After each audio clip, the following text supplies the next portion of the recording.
Oke, bismillahirrahmanirrahim. Assalamualaikum warahmatullahi wabarakatuh.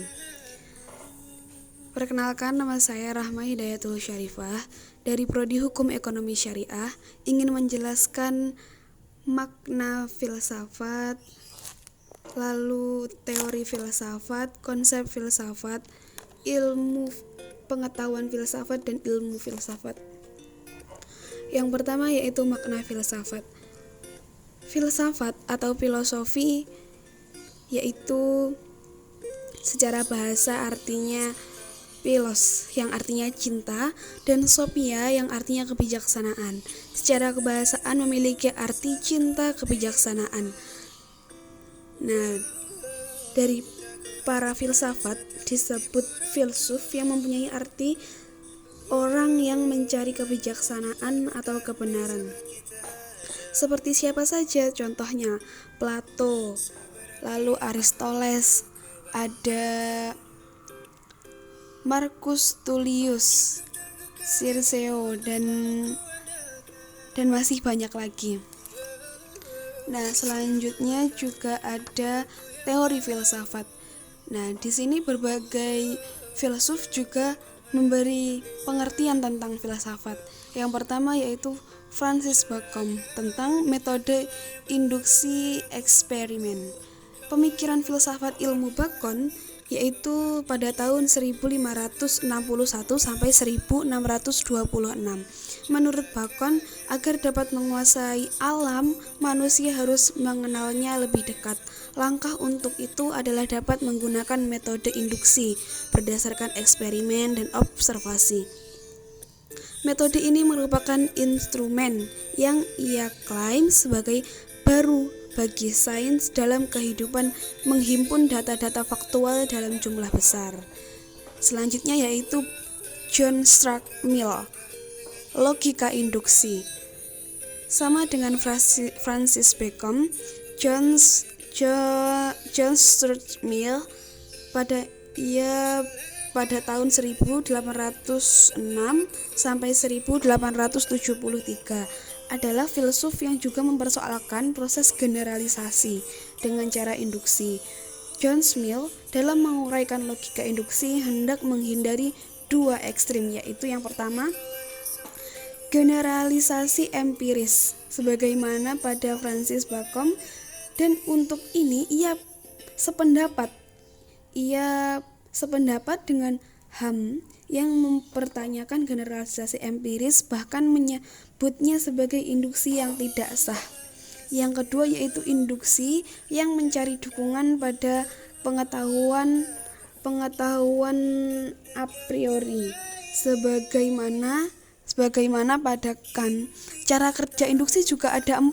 Yang pertama yaitu metode kesesuaian, yang kedua yaitu metode perbedaan, yang ketiga metode persamaan variasi, yang keempat yaitu metode menyisakan.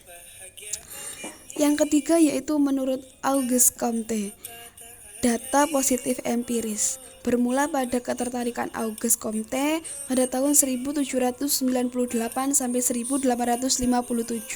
Menurut Comte, metode penelitian yang harus digunakan dalam proses keilmuan adalah observasi, eksperimentasi, kemudian komparasi.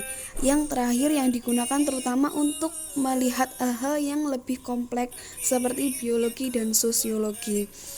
Positif. Yang keempat yaitu positivisme logis atau verifikasi.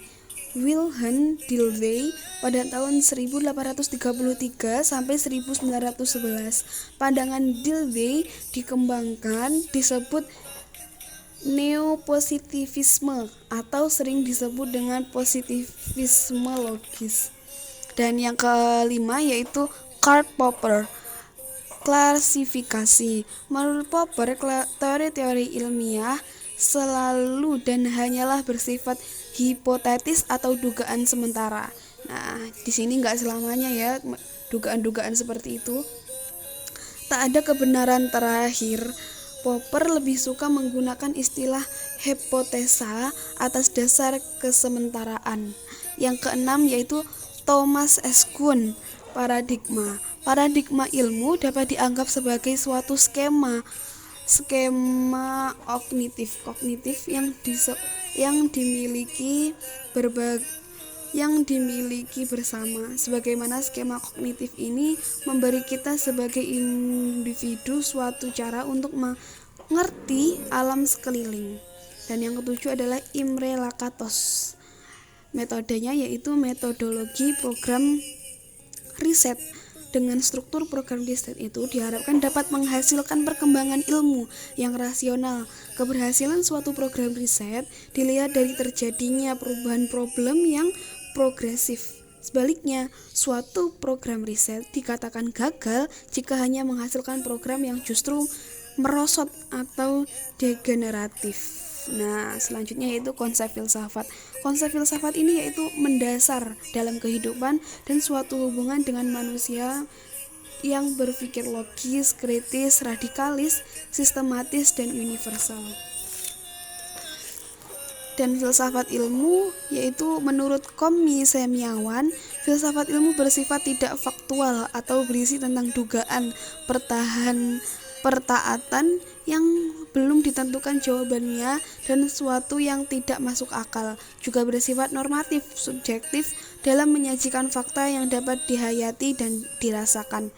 Menurut Nukelmans, filsafat ilmu bersifat eksistensial atau filsafat memiliki hubungan di dalam kehidupan manusia sehari-hari. Yang ketiga, menurut Van Paulsen, diartikan disiplin ilmu yang berkaitan satu sama lain secara konsisten. Selanjutnya yaitu pengetahuan filsafat, yaitu pengetahuan yang diperoleh dari pemikiran yang kontemplatif dan spekulatif. Pengetahuan filsafat menekankan para universalitas ke dalam kajian mengenal ilmu tentang satu bidang pengetahuan yang mengerucut, sementara filsafat membahas hal yang lebih luas tapi mendalam. Sekian, wassalamualaikum warahmatullahi wabarakatuh.